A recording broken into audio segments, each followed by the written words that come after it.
Hello students, आपका स्वागत है इनवर्स ट्रिग्नोमेट्री के एक और लेक्चर में। और आज भी बेसिकली मैं लेकर आया हूं आपके लिए कुछ रैंडम क्वेश्चंस। ठीक है, तो चलिए हम रैंडम क्वेश्चंस के थ्रू हम समझते हैं कि और क्या क्या कंसेप्ट हो सकते हैं जिनका हमें ध्यान रखना होगा, और बेसिकली और ऐसी कौन सी बातें हैं जिसको हम बहुत क्लियरली समझे। ठीक है, तो चलिए स्टार्ट करते हैं एक क्वेश्चन के साथ। और जो क्वेश्चन मैं आज लेने वाला हूं सबसे पहले वो है क्वेश्चन नंबर 12। ठीक है, मैंने क्वेश्चन नंबर 10 तक डिस्कस किया था अपने लास्ट वीडियो में, तो मुझे उम्मीद है आप लोग क्वेश्चंस को सॉल्व कर भी रहे होंगे।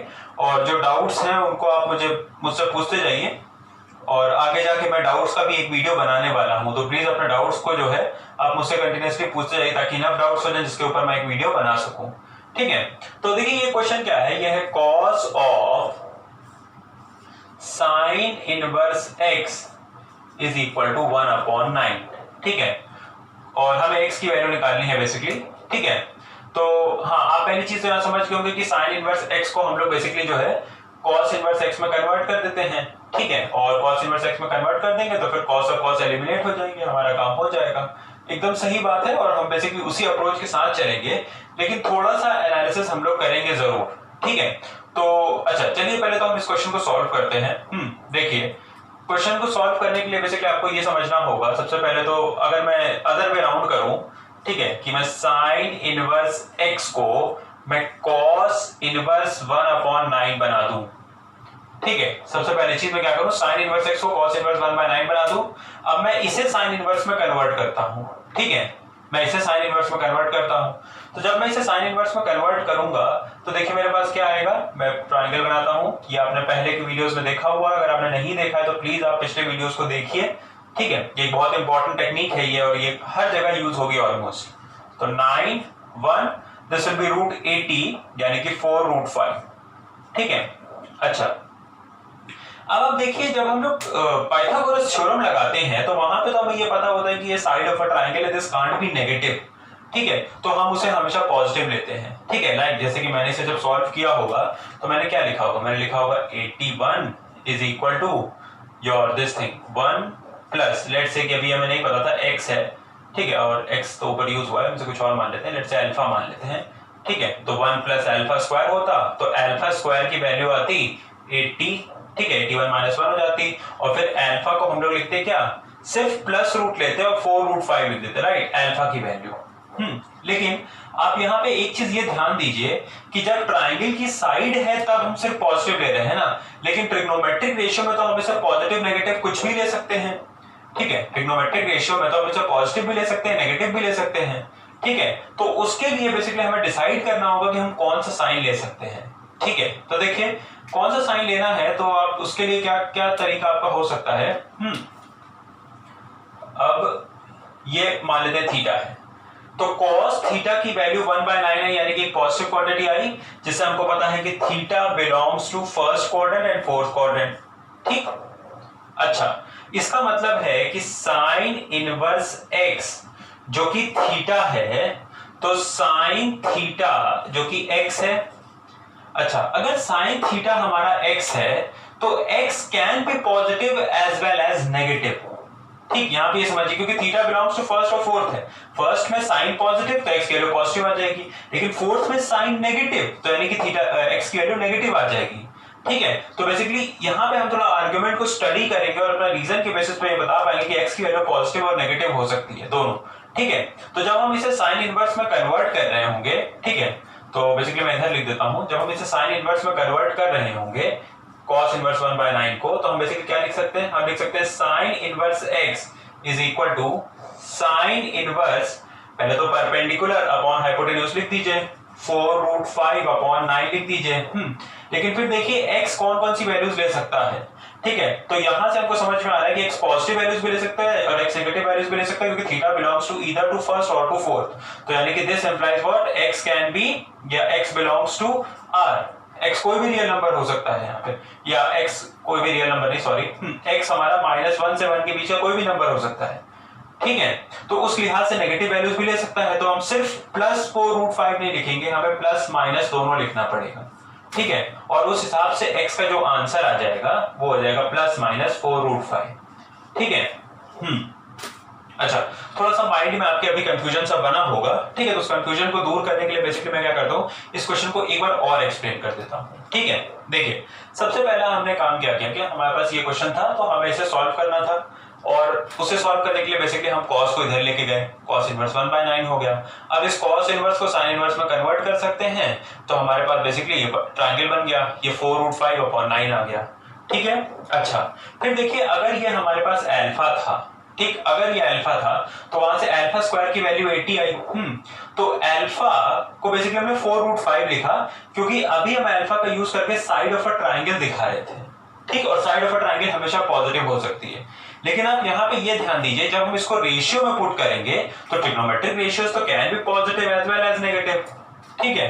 तो अब वहां पे हमें प्लस माइनस दोनों साइन को कंसीडर करना पड़ सकता है। तो कौन सा साइन लेंगे कौन सा नहीं लेंगे, उसके लिए देखिए हम लोग ने क्या यूज किया बेसिकली, तो हम लोग ने उसके लिए यूज किया कि थीटा, अब थीटा की स्टडी की, तो cos थीटा 1/9 था, यानी कि cos थीटा की वैल्यू पॉजिटिव आ रही थी, यानी कि थीटा फर्स्ट और फोर्थ दोनों में बिलोंग कर रहा था। अगर थीटा फर्स्ट फोर्थ दोनों बिलोंग कर रहा था और हमने साइन इनवर्स x को थीटा माना था, तो यानी कि साइन थीटा की वैल्यू x है, और उस लिहाज से बेसिकली x जो है हमारा वो -1 से 1 के बीच का कुछ भी हो सकता है, ठीक है। क्योंकि अब हमें पता है कि फर्स्ट क्वाड्रेंट है तो पॉजिटिव वैल्यूज लेगा 0 से 1 तक वाली, और अगर फोर्थ क्वाड्रेंट है तो फिर -1 से 0 वाली वैल्यूज लेगा, ठीक है। तो x हमारा पॉजिटिव भी हो सकता था, नेगेटिव भी हो सकता था, तो हमें प्लस माइनस दोनों साइन को कंसीडर करना था, इसी वजह से x की ये दोनों वैल्यूज आई, ठीक है। तो आप इस चीज को हमेशा ध्यान में रखेंगे, इस तरह क्वेश्चन थोड़ा सा स्टडी हमें करना पड़ सकता है। यहाँ पे सीधे सीधे बेसिकली हमारा नॉर्मल कन्वेंशन होता है, और एक बेसिकली इंट्यूशन भी यही कहता है कि हम सीधे सीधे आंसर क्या निकाल देते हैं, हम आंसर 4√5/9 निकाल देते हैं, सिर्फ पॉजिटिव वैल्यू को कन्वर्ट करते हैं, ठीक है। लेकिन अगर आप ध्यान देंगे, अगर आप यहाँ पे -4√5/9 भी पुट करेंगे तो फिर आपका ये इक्वेशन होल्ड करेगा, ठीक है। तो this is basically inverse trigonometric equation है, ये एक ट्रिग्नोमेट्रिक इक्वेशन है, तो इसे सॉल्व करते समय सारी रूट्स का हमें ध्यान देना जरूरी है, ठीक है। तो ब्लाइंडली फॉलो नहीं करेंगे, थोड़ा सा लॉजिक और कंसेप्ट बनाते रहेंगे, ठीक है, तो वो बेटर रहेगा। और बेसिकली देखिए, इनवर्स ट्रिग्नोमेट्रिक फंक्शन जो भी होते हैं वो थोड़ा रिस्ट्रिक्शंस के साथ हम उन्हें डिफाइन करते हैं। तो जब भी हम उन्हें रिस्ट्रिक्शंस के साथ डिफाइन करते हैं तो वहां पे ये चीजों को जानना जरूरी होता है कि क्या क्या पॉसिबिलिटीज हो सकती है और क्या क्या नहीं हो सकती है, ठीक है। अच्छा, तो चलिए फिर उसके बाद, हाँ, आप इस क्वेश्चन को कॉपी कर लीजिए, मैं आगे बढ़ता हूं एक और क्वेश्चन के साथ।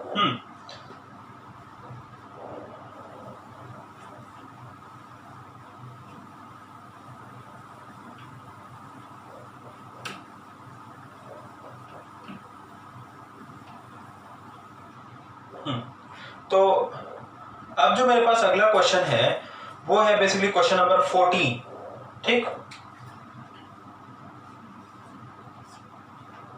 अच्छा, तो देखिए ये क्या है, ये दिया हुआ है हमें साइन इनवर्स 1/5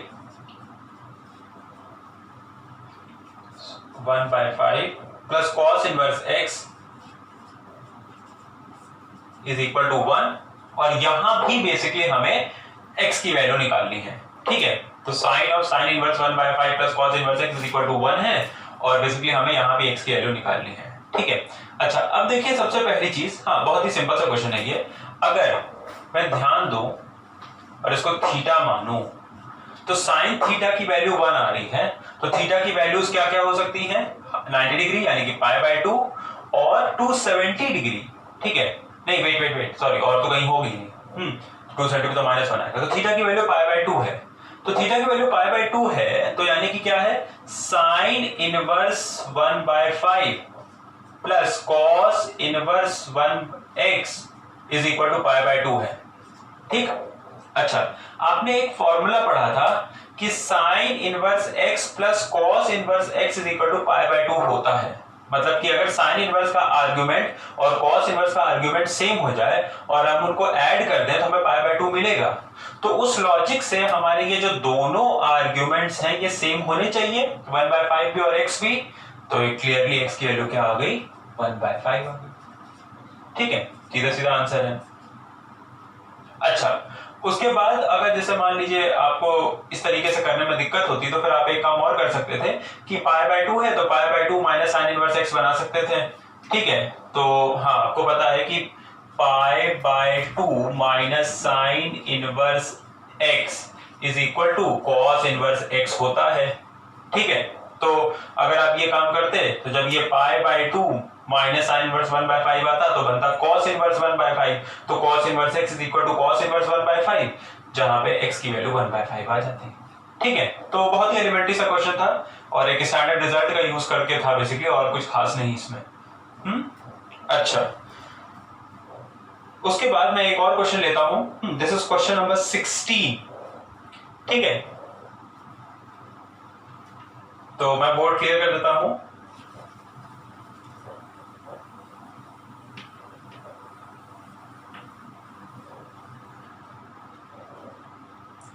हाँ, तो ये देखिए क्वेश्चन नंबर 16 बहुत ही अच्छा क्वेश्चन है। ये भी थोड़ा सा आसान है, बस समझने वाला है। ठीक है, तो मेरे अप्रोच को आप देख लीजिएगा कि मैं किस अप्रोच से इन क्वेश्चन को सॉल्व कर रहा हूं। तो sec square tan inverse 2 plus cosec square cot inverse 3। ठीक है, और इसको इज इक्वल टू 15 हमें प्रूफ करना है। ठीक है, तो sec square tan inverse 2 plus cosec square cot inverse 3 is equal to 15 हमें प्रूफ करना है। तो चलिए, ये हमारा एलएचएस है, तो हम एलएचएस को लेके ही सॉल्व करते हैं। This is our LHS. हाँ, देखिए कैसे प्रोसीड करेंगे। यहां पे हम सबसे पहली चीज आपको पता है कि sec square theta is equal to 1 plus tan square theta, तो सबसे पहले आप वही काम करेंगे। मैं इसको लिख सकता हूं 1 plus tan square tan inverse 2। ठीक है, फिर कोसेक स्क्वायर को लिख सकता हूं मैं 1 प्लस कोसेक स्क्वायर थीटा, आपको पता है कि 1 प्लस कॉट स्क्वायर थीटा होता है, तो it is 1 plus cot square cot inverse 3। ठीक, अच्छा, उसके बाद देखिए आपको क्या चीज यहां पे जानना जरूरी है, आप समझिए इस चीज को थोड़ा सा। tan स्क्वायर थीटा का मतलब क्या होता है? tan स्क्वायर थीटा का मतलब होता है tan थीटा का होल स्क्वायर। ठीक है, तो मैं इसको ऐसे ना लिख के मैं बेसिकली इसको ऐसे लिख सकता हूं। ठीक है, मैंने tan स्क्वायर थीटा नहीं लिखा, मैंने tan थीटा का होल स्क्वायर लिख दिया, वही बात है। फिर यहां भी मैं cot स्क्वायर थीटा ना लिख के cot थीटा का होल स्क्वायर लिख सकता हूं। ठीक है, अब देखिए इस तरह लिखने से हमें फायदा क्या होगा। ठीक है, ये 1 आया प्लस, अब यहां पे tan कैंसिल हो जाएगा, 2 बचेगा और स्क्वायर था तो 2 स्क्वायर प्लस 1 आया, फिर cot कैंसिल हो जाएगा तो फिर बचेगा हमारे पास 3 का स्क्वायर, तो यानी कि this is 9 plus 1 10 plus 4 14 plus 1 15 which is equal to RHS, hence proved। ठीक है, तो ये भी एक बहुत ही सिंपल सा क्वेश्चन था। बस बेसिकली हमें अब इन फंक्शंस को बस हैंडल करना आना चाहिए। Once we know how to handle them then we can clearly solve them. ठीक है, और तो बस यही है हमारे पास। Sec square theta plus cosec square theta था, तो मैंने सेक स्क्वायर थीटा को क्या लिखा 1 प्लस tan स्क्वायर थीटा, मैंने कोसेक स्क्वायर थीटा को क्या लिखा 1 प्लस कॉट स्क्वायर थीटा। उसका फायदा ये हुआ कि tan और tan इनवर्स कैंसिल हो गए तो 2 का स्क्वायर आ गया, कॉट और कॉट इनवर्स एक्स कैंसिल हो गए, कॉट और कॉट इनवर्स कैंसिल हो गए तो 3 का स्क्वायर आ गया, फिर उसको ऐड किया सिंपली 15 आ गया, जो कि हमें प्रूफ करना था। ठीक है, तो कैसे स्टार्ट करें क्वेश्चन को, जितना स्मार्टली स्टार्ट करेंगे हम क्वेश्चन को, देखिए जितना बढ़िया से स्टार्ट करेंगे ट्रिग्नोमेट्री में, आपको ये समझना चाहिए कि जब भी आप क्वेश्चन का जो अप्रोच होता है उसको कैसे डिफाइन करेंगे। जितना बढ़िया अप्रोच होगा आपका, क्वेश्चन आपका उतना सिंप्लीफाई हो जाएगा। ठीक है, तो इस चीज का बहुत अच्छे से ध्यान देंगे। और बस तो यही है। तो आज के वीडियो में बेसिकली हम इतना ही रखते हैं, और आप यूं समझिए कि आपको फिर क्वेश्चन नंबर आई थिंक 18 तक, आप क्वेश्चन नंबर 18 तक आराम से सॉल्व कर सकते हैं ये वीडियो देखने के बाद। ठीक है, तो जो भी नेक्स्ट वीडियो होगा उसमें हम 19 से शुरू करेंगे और जानेंगे कि कैसे हम प्रोसीड करें। ठीक, चलिए, थैंक यू।